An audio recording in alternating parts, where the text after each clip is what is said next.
आप सभी का स्वागत करती हूँ। दोस्तों, हम यहाँ पे हमारे marginal costing and its application in decision making इस 4th यूनिट के जो पहला हमारा पोर्शन है उसके न्यूमेरिकल प्रॉब्लम जो है वो सॉल्व कर रहे हैं, जिसमें मैंने आपको पिछले वीडियोज में 2 टाइप करवाए हैं। जिसमें पहला स्पेशल ऑर्डर अगर है तो हमें उसका एक्सेप्टेंस उसे देना है या नहीं, इसके 2 अलग अलग एग्जाम्पल हमने किए हैं। और तीसरा एग्जाम्पल हमारा selection of alternative product mix या selection of accurate product mix या selection of profitable product mix आप जिसको बोलेंगे, वो हमने वहाँ पर देखा था। जो हमारे लिए ज़्यादा प्रॉफिटेबल होगा उसका हम सिलेक्शन करेंगे। जैसे कि हमारे एग्जाम्पल में अल्टरनेटिव सी वहाँ पे आपको ज़्यादा प्रॉफिटेबल दिखा था। अब जैसा कि मैंने आपको कहा था कि मैं अलग अलग टाइप के आपको एग्जाम्पल कराऊंगी, तो अब हमारा नेक्स्ट टाइप है ड्रॉपिंग अ प्रोडक्ट लाइन और अ डिपार्टमेंट। मतलब हम एक किसी प्रोडक्ट लाइन को या पूरे डिपार्टमेंट को पूर्ण रूप से बंद कर देते हैं, उसको ड्रॉप कर देते हैं। ठीक है, तो इसका अभी हमें अध्ययन करना है, जिसमें एक किसी डिपार्टमेंट को या प्रोडक्ट लाइन को, पर्टिकुलर प्रोडक्ट के पूरे लाइन को हम यहाँ पे डिसकंटिन्यू कर देंगे। तो फिर डिसकंटिन्यू करेंगे तो उसके जगह अल्टरनेटिव भी हमें कोई ना कोई उसका लाना पड़ेगा। क्योंकि देखिए, अब ये संसार का नियम है कि जब कोई एक चीज़ जैसे बदलाव होता है उसमें, तो वो जो बदलाव हुआ है तो वहाँ से किसी एक व्यक्ति को हटना पड़ता है और दूसरे को उसकी जगह लेनी पड़ती है। तो अगर किसी जगह पे अगर किसी प्रोडक्शन यूनिट में हम किसी प्रोडक्ट लाइन को या डिपार्टमेंट को पूर्ण रूप से बंद कर रहे हैं, अगर उसको डिसकंटिन्यू कर रहे हैं, तो उसकी जगह किसी अच्छे अल्टरनेटिव का भी हमें वहाँ पे चयन करना होगा, उसे चूज करना होगा।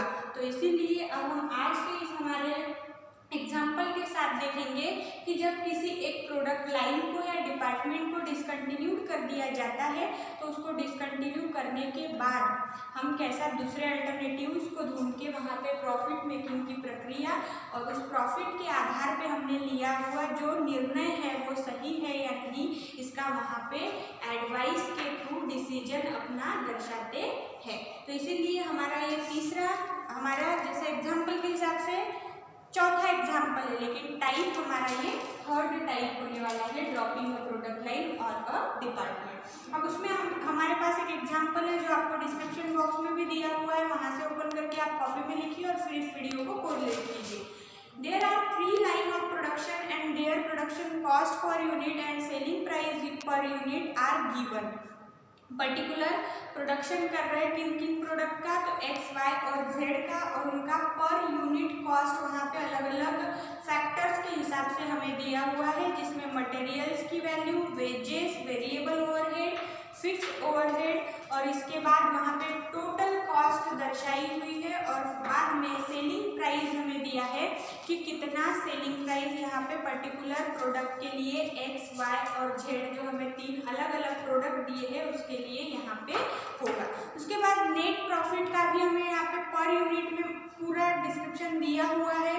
और प्रोडक्शन इन यूनिट 4000, 2000, 5000 मतलब क्वांटिटी दर्शाई हुई है कि 5000, 2000, 4000, 2000 और 5000 एक्स, वाई और जेड की क्वांटिटी यहाँ पर है। उसके बाद का है the production manager wants to discontinue one line and guarantees that production of other 2 lines shall rise by 50%. He wants to discontinue line X as it is less profitable. A, do you agree to this scheme?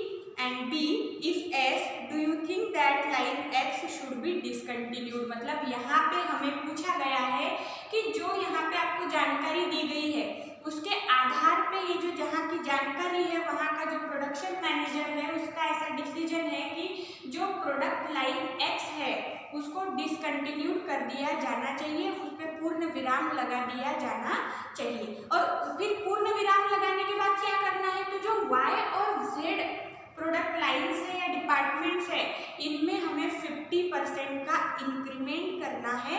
और उसके बाद वो हमसे पूछ रहा है question में कि क्या ये जो स्कीम बताई गई है इससे हम राजी है, सहमत है, एग्री करते हैं, और अगर हाँ हम उनसे सहमत है तो क्या हमें सच में एक्स डिपार्टमेंट को डिसकंटिन्यू कर देना चाहिए। तो ये जवाब हमारा फाइनल एडवाइस वहाँ पे रहने वाली है, फाइनल डिसीजन रहने वाला है। तो सबसे पहले हम देखेंगे कि यहाँ पे हमें देखना है कि इस एग्जाम्पल को सॉल्व करते हुए मार्जिनल कॉस्ट स्टेटमेंट का प्रिपरेशन सबसे पहले करना पड़ेगा। और इस मार्जिनल कॉस्ट स्टेटमेंट का प्रिपरेशन जब हम करेंगे तो पहला ये जो मार्जिनल कॉस्ट स्टेटमेंट है, ये तीनों प्रोडक्ट एक्स, वाई और जेड जब एग्जिस्टेंस में थे, जब वो तीनों का प्रोडक्शन हो रहा था, तो हमारी प्रॉफिट की क्या कंडीशन थी ये फाइंड आउट करने के लिए। क्योंकि अगर हमने एक्स का यहाँ पे मार्जिनल कॉस्ट स्टेटमेंट नहीं बनाया तो हमें एक्स को डिसकंटिन्यूड करने के बाद और वाई और जेड में 50% इंक्रीमेंट करने के बाद क्या चेंजेस हुए, प्रॉफिट पे क्या बदलाव हो रहे, प्रॉफिट इंक्रीज हो रहा है या नहीं, इसके आधार पे जब डिसीजन लेना है तो वो डिसीजन हम पूर्ण रूप से नहीं ले पाएंगे। इसीलिए यहाँ पर जो हमने पहला मार्जिनल कॉस्ट स्टेटमेंट बनाया है, ये है तीनों प्रोडक्ट जब कंटिन्यू थे, एग्जिस्टेंस में थे, तब की परिस्थिति का हमने यहाँ पे स्टेटमेंट बनाया हुआ है। अब उसके आधार पे हम सबसे पहले जैसे मार्जिनल कॉस्ट स्टेटमेंट या प्रॉफिटेबिलिटी स्टेटमेंट हमने इसके पहले भी बनाया हुआ है, सेम प्रोसीजर यहाँ पर अप्लाई करेंगे। हम शुरुआत करते थे सेल्स से, और सेल्स का यहाँ पे 4000, 2000 और 5000 यूनिट बताया हुआ है, साथ ही साथ आपको सेलिंग प्राइस भी बताई हुई है। तो इसीलिए यहाँ पे सेलिंग प्राइस हमें दी है 400 for unit for product X, 600 for unit for product Y and 610 rupees for product Z. तो अब यहाँ पे जो अलग अलग सेलिंग प्राइस दिया हुआ है वो यहाँ न दर्शाते हुए मैं सीधा मल्टीप्लिकेशन करके जो अमाउंट आने वाला है वो लिखते चलती हूँ। अगर आपको ऐसा लगता है तो आप यहाँ पर एक्स की क्वांटिटी मल्टीप्लाइड बाय उसका पर यूनिट वाई और जेड का करके यहाँ पर्टिकुलर इस वजह से एक्स में लिखा तो वाई और जेड में डैश दे दीजिए, वाई में लिखना है तो एक्स और जेड में डैश देके यहाँ वाई में उसकी अमाउंट लिखिए और तीनों को करने के बाद डबल लाइन मार के क्लोज कर दीजिएगा। और ऐसा अगर नहीं करना है तो सरलता से हम सीधा मल्टीप्लिकेशन करके यहाँ पर आ जाएगा हमारा 16 लाख 4000 मल्टीप्लाइड बाय 400। तो यहाँ आ गए 16 लाख सेलिंग प्राइस और sales amount for product X, यहाँ पे आएगा 12 लाख और प्रोडक्ट जेड में आएगा 30,50,000। ये हमने सबसे पहला जो हमारा स्टैंडर्ड फॉर्मेट है मार्जिनल कॉस्ट स्टेटमेंट को बनाने का, उसको यहाँ पे फॉलो कर दिया। उसके बाद ये लिखने के बाद जैसे हम अगर पहले तीनों को अलग अलग लिख रहे थे तो भी ऐसा कर रहे थे, और अब साथ में एक ही लाइन में लिख दिया तो भी हमें इसे क्लोज करना है। और यहाँ पे वेरिएबल कॉस्ट कैलकुलेट करनी है, टोटल वेरिएबल कॉस्ट। तो वेरिएबल में सबसे पहला हमें दिया है मटेरियल, इसकी भी पर यूनिट की वैल्यू हमें दी हुई है 180 for X, 260 for Y and 300 for Z. So 180 multiplied by 4000 तो यहाँ पे आएगा 7,20,000। अब जो पर यूनिट है उसको हम मल्टीप्लाई करेंगे क्वांटिटी से, जो हमारी मेन यूनिट दिया है उसको हम जो क्वांटिटी दी है उसको पर यूनिट की जो प्राइस दी है उससे अगर मल्टीप्लाई करेंगे तो यहाँ पे आएगा 5,20,000 और यहाँ पे 15 लाख। क्योंकि जो हमारा 5000 यूनिट जेड के लिए दिया हुआ था और उसके अलावा जो 5000 यूनिट के अलावा यहाँ पे सेल्स जो अमाउंट दी है, सेलिंग प्राइस दिया है पर यूनिट का वो 610 रुपीज है। तो इसीलिए यहाँ पर हमने देखा कि 15 लाख रुपीज सेलिंग प्राइस में, सॉरी यहाँ पे हम मटेरियल का देख रहे थे 180 मल्टीप्लाइड बाय 4000 7,20,000। उसके बाद 260 मल्टीप्लाइड बाय 2000 तो यहाँ पे 5,20,000 और 300 डिवाइडेड बाय 5,000 तो यहाँ पे 15 लाख। यहाँ पे सॉरी मैंने एक बार आपको सेल्स की अमाउंट बता दी। उसके बाद हम जो सेकेंड हमारा है वो है वेजेस। वेजेस की भी फिर पर यूनिट हमें दिया हुआ है, अब मैं यहाँ पे ब्रैकेट में लिखती हूँ क्योंकि न लिखने के कारण में और बार बार मुझे एग्जाम्पल में देखने के कारण गलती हो रही है करके x का 70 है, y का 90 है और ये 100 दिया हुआ है। तो अब अगर हम 70 मल्टीप्लाइड बाय 4000 करेंगे तो यहाँ पे आएगा 2,80,000, 90 मल्टीप्लाइड बाय 2000 तो 1,80,000 यहाँ पे आएगा और 100 मल्टीप्लाइड बाय 5000 करेंगे तो 5 लाख यहाँ पे आएगा अमाउंट फॉर वेजेस। ठीक है, उसके बाद है वेरिएबल ओवरहेड। अब ये जो वेरिएबल ओवरहेड है इसका भी पर यूनिट दिया है तो मैं लिख लेती हूँ पहले 20, 30, 30। तो सबसे पहले 20 के हिसाब से 4000 मल्टीप्लाइड बाय 20 80,000 और 2000 मल्टीप्लाइड बाय 30 60,000 और 5000 मल्टीप्लाइड बाय 30 1,50,000। और इसी के साथ साथ हमारे पास जितने वेरिएबल नेचर के अमाउंट आइटम्स थे वो सभी मैंने यहाँ लिख लिए। तो हम क्या करेंगे, total of variable cost, total of variable cost. तो इसकी टोटल आ जाएगी, सबसे पहले जो हमारा एक्स प्रोडक्ट का है उसकी 10,80,000, वाई प्रोडक्ट की 7,60,000 और जेड की 21,50,000। उसके बाद अब यहाँ पे जो हमने टोटल कर ली है वेरिएबल कॉस्ट की, तो इसमें से हम सेलिंग प्राइस में से या सेलिंग अमाउंट में से अगर वेरिएबल कॉस्ट लेस करते हैं तो हमारे को कंट्रीब्यूशन मिलता है, इसलिए S माइनस V यहाँ पे करेंगे तो हमें कंट्रीब्यूशन मिला 5,20,000, यहाँ 4,40,000 और जेड में 9 लाख रुपीज। अब कंट्रीब्यूशन के बाद उसमें से हम लेस करते हैं फिक्स्ड कॉस्ट, क्योंकि कोई भी हमें यहाँ पे सेमी वेरिएबल कॉस्ट दी हुई नहीं है, इसीलिए फिक्स्ड कॉस्ट में या फिक्स्ड ओवरहेड में हमें जो दिया है तो यहाँ पे पर यूनिट फिक्स्ड कॉस्ट हमें दी हुई है। हर प्रोडक्ट की अलग है, ₹50 for X, 80 for Y and 90 for Z. तो जो 50 फॉर एक्स है तो ₹50 मल्टीप्लाइड बाय 4000 अगर करेंगे तो यहाँ पे फिक्स्ड कॉस्ट आएगी 2 लाख।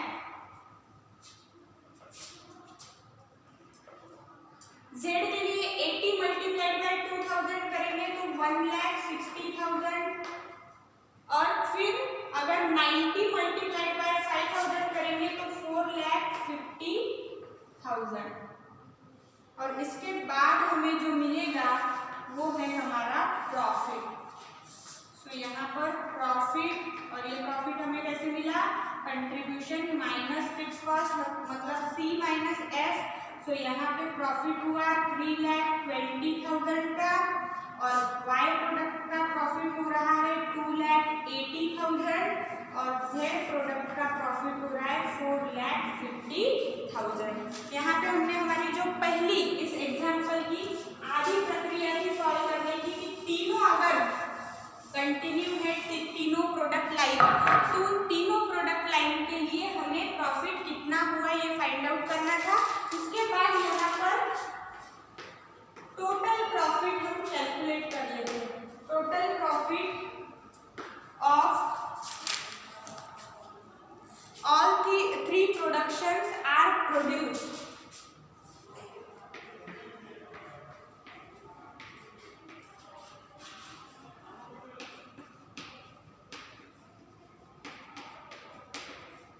Equals to 10,50,000। अब तीनों प्रोडक्ट का जब प्रोडक्शन हो रहा है तो कितना प्रॉफिट हुआ, सो 3,20,000 प्लस 2,80,000, 6 लाख प्लस 4,50,000, 10,50,000। ये तीनों प्रॉफिट का मैंने एडिशन करके यहाँ लिखा हुआ है। Total profit of all three production are produced 10,50,000। ठीक है, ये लिखने के बाद अब हमारा आगे काम है कि अब हम एनालिसिस करने के लिए शुरुआत करेंगे, विश्लेषण करने के लिए शुरुआत बात करेंगे। और जब विश्लेषण करना है तो यहाँ हमें किसका आधार लेना है, पहले जब तीनों कंटिन्यू थे तो प्रॉफिट कितना था, और अब बदलाव क्या बताया है, अल्टरनेटिव क्या बताया, अगर x को टोटली बंद कर दिया जाए तो क्या करना है, y और z में 50% का इंक्रीमेंट करना है, 50% इंक्रीज करना है क्वांटिटी में। और फिर जब y और z की क्वांटिटी 50% से इंक्रीज हो जाएगी तो प्रॉफिट कितना निकलता है, प्रोडक्शन लाइन y और z के जरिए से या प्रोडक्शन लाइन y और z के थ्रू, फिर हम वो देखेंगे। और उन दोनों का प्रॉफिट, और जब ये तीनों एग्जिस्टेंस में थे, इनका जो कंबाइंड प्रॉफिट है 10,50,000, इनकी हम तुलना करेंगे। और फिर अगर हमारा प्रॉफिट वो जो इंक्रीमेंट वाली प्रक्रिया है उससे ज्यादा आता है तो फिर हम एक्स प्रोडक्शन को या एक्स प्रोडक्ट लाइन को डिसकंटिन्यूड करने की वहां पे एडवाइस दे सकते हैं। लेकिन एडवाइस देने के पहले हमें क्या करना है, एनालिसिस करना है। तो इसीलिए अब यहाँ पे क्या करेंगे, analysis of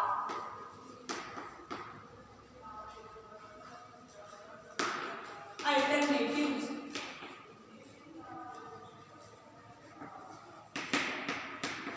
Analysis of alternatives। If production X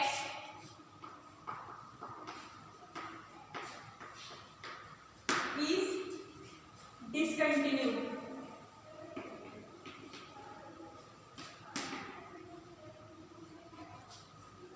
and production Y and production Z are rise by 50%। अब ये जो अल्टरनेटिव की टर्म है कि अगर हम प्रोडक्शन X या प्रोडक्शन लाइन X को डिसकंटिन्यू करते हैं तो production line of Y and production line of Z को हमें 50% से क्या करना है, इंक्रीज करना है। तो अब इसमें प्रॉफिट हमें यहाँ भी ढूंढना है, और प्रॉफिट ढूंढने के लिए हम क्या करेंगे, मार्जिनल कॉस्ट स्टेटमेंट फिर से बनाएंगे Y और Z के लिए। अब यहाँ पे फिर से ऐसा हम ड्रॉ करेंगे और ये करेंगे क्या, नहीं, अब यहाँ पे अल्टरनेटिव का हमें सिर्फ एनालिसिस करना है, और उस एनालिसिस के लिए हमें प्रॉफिट का जो एलिमेंट है, प्रॉफिट एलिमेंट है वो फाइंड आउट करना है। उसके लिए हमें जैसे रफ वर्क करते हैं वैसा भी रफ वर्क है नहीं, बट मैं बता रही हूँ कि करके हम जैसा स्मॉल में अगर हमें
लेस फिक्स्ड ओवरहेड और फिक्स्ड कॉस्ट फ्रॉम कंट्रीब्यूशन।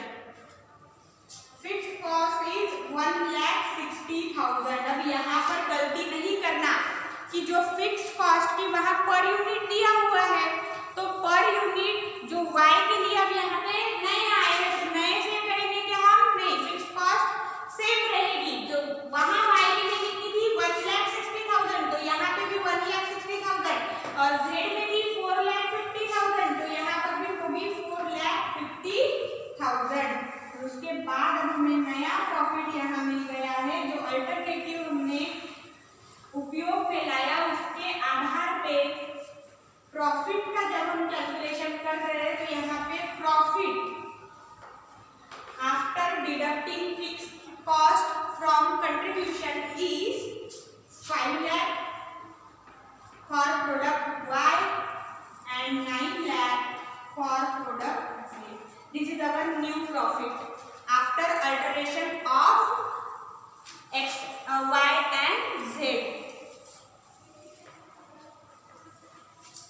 अब फिर से यहाँ पे क्या करेंगे, जैसा हमने तीनों कंट्रीब्यूशन में थे तो उनका प्रॉफिट किया, वैसे हम दोनों को मर्ज करके यहाँ पे न्यू प्रॉफिट फाइंड आउट करेंगे। तो न्यू प्रॉफिट हमें टोटल प्रॉफिट मिला 14 लाख, 9 लाख प्लस 5 लाख। अब ये हमारा न्यू प्रॉफिट है 14 लाख। ये न्यू प्रॉफिट जो दिख रहा है आपको 14 लाख का या 14 लाख का, ये 10,50,000 से ज्यादा है। मतलब अगर हम एक्स प्रोडक्शन लाइन को कंटिन्यू रख के जितना प्रॉफिट नहीं अर्न कर पा रहे थे, उतना हमने उसके जो अल्टरनेटिव्स थे Y और Z उसमें इंक्रीमेंट किया और उससे ज्यादा प्रॉफिट अर्न कर रहे हैं। मतलब यहाँ पे हम क्या एडवाइस दे सकते हैं कि एक्स प्रोडक्ट को डिसकंटिन्यूड कर देना चाहिए, या एक्स प्रोडक्शन लाइन जो है उसको डिसकंटिन्यूड कर देना चाहिए, क्योंकि हमें पहली तुलना से ज्यादा प्रॉफिट मिल रहा है और हम इस जो हमें स्कीम बताई है उस स्कीम से भी यहाँ पर एग्री करते हैं, सहमति दर्शाते हैं, क्योंकि हमें इस सवाल में पूछा ही गया है कि क्या आप इस स्कीम से एग्री करते हो या आप स्कीम से सहमत हो क्या, ये आपको पूछा है। तो यहाँ पे कमेंट करके हम लिखेंगे, एडवाइस बोल के भी आप लिख सकते हो, बट यहाँ हमें पूछा है कि आप एग्री हो क्या, तो आप कमेंट बोल के लिखिए I am agree to scheme, I am agree to scheme mention. जो स्कीम मेंशन की है उससे हम एग्री है, because if the product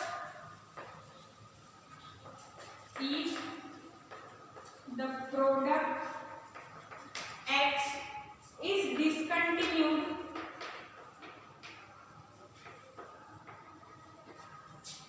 the total profit from production Y and Z will be rise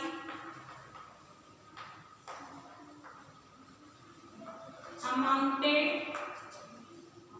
to rupees 3,50,000, that is 14 lakh minus 10,50,000।